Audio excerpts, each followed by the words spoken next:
ഇന്നത്തെ നമ്മുടെ വീഡിയോ പഴം വെച്ചിട്ട് പെട്ടെന്ന് ഉണ്ടാക്കിയെടുക്കാൻ പറ്റിയ നല്ല അടിപൊളി പുഡിങ്ങിൻ്റെ റെസിപ്പിയാണ് കേട്ടോ. അപ്പോൾ ഈ പുഡിങ് ഒന്ന് ഉണ്ടാക്കിയെടുക്കാൻ നമുക്ക് മെയിനായിട്ട് വേണ്ടത് ഒരു 2 പഴവും അതുപോലെ തന്നെ 1 കപ്പ് പാലുമാണ്. അപ്പോൾ ഉണ്ടാക്കാൻ നമുക്ക് അതിലോട്ട് വേണ്ട പഞ്ചസാര ഒന്ന് കാരമൽ ചെയ്തിട്ട് എടുക്കണം. അതിനായിട്ട് ഞാനൊരു പാനിലോട്ട് ഒരു 1/2 കപ്പ് പഞ്ചസാരയായിട്ടൊന്ന് ചേർത്തിട്ട് എടുക്കുന്നത്. 1/2 കപ്പ് പഞ്ചസാര ഒന്ന് ഇതിലോട്ടൊന്ന് ഇട്ടിട്ട് എടുക്കാം. പഞ്ചസാര ആദ്യം ഒരു 2 മിനിറ്റ് ഒന്ന് ഹൈ ഫ്ലെയിമിൽ ഇട്ട ശേഷം പിന്നെ ലോ ഫ്ലെയിമിലോട്ട് മാറ്റി കൊടുത്തിട്ട് ഇതൊന്ന് പഞ്ചസാര ഒന്ന് മെൽറ്റ് ചെയ്തിട്ട് എടുക്കാം.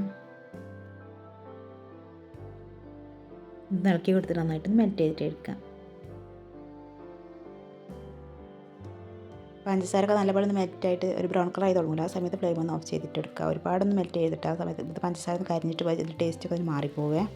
പഞ്ചസാര ഒന്ന് മെൽറ്റ് ചെയ്യുന്ന മുമ്പായിട്ട് ഞാനിവിടെ പുഡിങ്ങിൻ്റെ ട്രേ ഒന്ന് സെറ്റ് ചെയ്തിട്ട് വെച്ചിട്ടുണ്ടായിരുന്നു. അതിൽ കുറച്ച് നെയ്യ് ഒന്ന് സ്പ്രെഡ് ചെയ്തെടുത്തിട്ടുണ്ടായിരുന്നേ. അതിലോട്ട് നമ്മൾ മെൽറ്റ് ചെയ്ത് വെച്ചിരിക്കുന്ന പഞ്ചസാര ഉണ്ടല്ലോ, കാരമൽ ചെയ്തിട്ടിരിക്കുന്നത്, അതിലോട്ടൊന്ന് ഒഴിച്ചിട്ട് എടുക്കുക. ഒന്ന് എല്ലാ ഭാഗത്തും എത്തിക്കിട്ടായിട്ട് നമുക്കൊന്ന് ചുറ്റിച്ചിട്ട് എടുക്കാം. ഇനി ഇതൊരു സൈഡിലോട്ട് മാറ്റി വെക്കാം. ഇനി അടുത്ത മുന്നോട്ട് വേണ്ട പുഡിങ്ങിലെ ബാറ്ററും റെഡി ആക്കിയിട്ട് എടുക്കണം. അതിനായിട്ട് ഞാനിവിടെ എടുത്തിട്ട് 2 റോബസ്റ്റാ പഴമാണ് കേട്ടോ. 2 റോബസ്റ്റാ പഴം ഒന്ന് കട്ട് ചെയ്ത ശേഷം തൊലി കളഞ്ഞിട്ടൊന്ന് മിക്സിയുടെ ജാറിലോട്ടൊന്ന് ഇട്ടിട്ട് എടുക്കാം. നേന്ത്രപ്പഴം അല്ലാത്ത ഏത് പഴം നമുക്ക് ഈ പുഡിങ്ങിന് വേണ്ടിയിട്ട് എടുക്കാവുന്നതാണ്.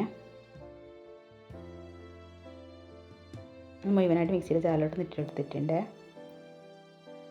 ഇനി അടുത്തതിലോട്ട് വേണ്ടതാണ് 2 മുട്ടയാണ് കേട്ടത്. 2 മുട്ട ഒന്ന് പൊട്ടിച്ചെടുത്തിട്ടാണത്. അതും കൂടി ഇതിലോട്ടൊന്ന് ഒഴിച്ചിട്ട് എടുക്കുക.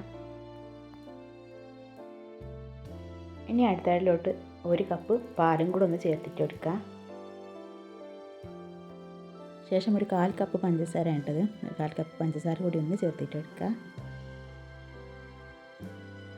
ഒരു ഫ്ലേവറിന് വേണ്ടിയിട്ട് കുറച്ച് വാനില എസൻസ് കൂടി ചേർത്തിട്ട് എടുക്കുന്നുണ്ട്. അതിന് പകരം ഏലക്ക പൊടിയായാലും മതിയേ. ഇനി നല്ലപോലെ ഒന്ന് അടിച്ചെടുത്തിട്ട് വരാം. അങ്ങനെ എല്ലാം കൂടെ നല്ലപോലെ ഒന്ന് അടിച്ചെടുത്തിട്ടുണ്ട്. കണ്ടോ, ഈ ഒരു തിക്നെസ്സിലാണ് നമ്മൾ ബാറ്റർ ഉണ്ടാവുക. ഇത് നമ്മൾ നേരത്തെ മാറ്റി വെച്ചിരിക്കുന്ന പുഡിങ്ങിൻ്റെ ട്രേ ഉണ്ടല്ലോ, അതിലോട്ട് ഇതൊന്ന് ഒഴിച്ച് അതിന് മുകളിലായിട്ട് നമ്മൾ നേരത്തെ പഞ്ചസാര കാരമലൈസ് വെച്ചാൽ അത് നല്ല കട്ടിയായിട്ടുണ്ടാവും. അതിന് മുകളിലായിട്ട് ഇതൊന്ന് ഒഴിച്ചിട്ട് എടുക്കാം. ഇതിന് മുകളിലുള്ള ബബിൾസൊക്കെ ഒന്ന് സ്പൂൺ വെച്ചിട്ട് ജസ്റ്റ് ഒന്ന് റിമൂവ് ചെയ്തിട്ട് എടുക്കാം. ഇതൊന്ന് സ്റ്റീം ചെയ്തിട്ട് എടുക്കണം. അതിനായിട്ട് ഞാൻ പാത്രത്തിൽ കുറച്ച് വെള്ളം വെച്ചെടുത്തിട്ടുണ്ട്. അതിന് മുകളിലായിട്ട് ഒരു റിങ്ങും കൂടെ വെച്ചെടുത്തിട്ട് അതിന് മുകളിലായിട്ട് നമ്മൾ നേരത്തെ മാറ്റി വെച്ച പുഡിങ്ങിൻ്റെ മോൾഡ് ഉണ്ടല്ലോ, അതിന് മുകളിലായിട്ടൊന്ന് വെച്ചിട്ട് എടുക്കാം. ഇങ്ങനെ പകരം ബൗളോ എന്തായാലും മതി ഇട്ടാം. ഇതല്ലെങ്കിൽ നമ്മൾ ഇഡ്ഡലി പാത്രത്തിനല്ല, അതിലൊന്ന് സ്റ്റീം ചെയ്തിട്ട് എടുത്താലും മതി. എങ്ങനെ വേണമെങ്കിലും ഇതൊന്ന് വേവിച്ചിട്ടെടുക്കാവുന്നതാണ്. ഇതൊന്ന് അടച്ച് വെച്ചിട്ട് ഒരു 1/2 മണിക്കൂർ ഇതൊന്ന് കുക്ക് ചെയ്തിട്ട് എടുക്കാം.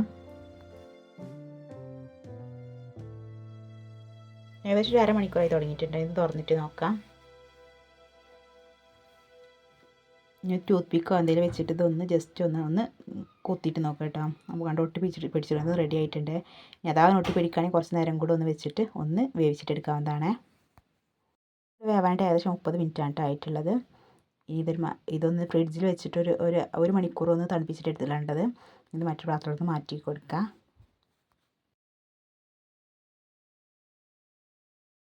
അങ്ങനെ നമ്മുടെ പഴം വെച്ചുള്ള കാരമൽ പുഡിങ് ഇവിടെ റെഡി ആയിട്ടുണ്ട്. നല്ല സൂപ്പർ ടേസ്റ്റാണ് ഇത് കഴിക്കാൻ. അപ്പോൾ വീഡിയോ ഇഷ്ടമായിട്ടുള്ള രീതിയിലും ട്രൈ ചെയ്തിട്ട് നോക്കുക. നിങ്ങളുടെ ഫീഡ്ബാക്ക് കാര്യങ്ങളൊക്കെ അറിയിക്കുക. അതുപോലെ തന്നെ ലൈക്ക് ചെയ്ത് ചാനൽ ഒന്ന് സപ്പോർട്ട് ചെയ്യണേ.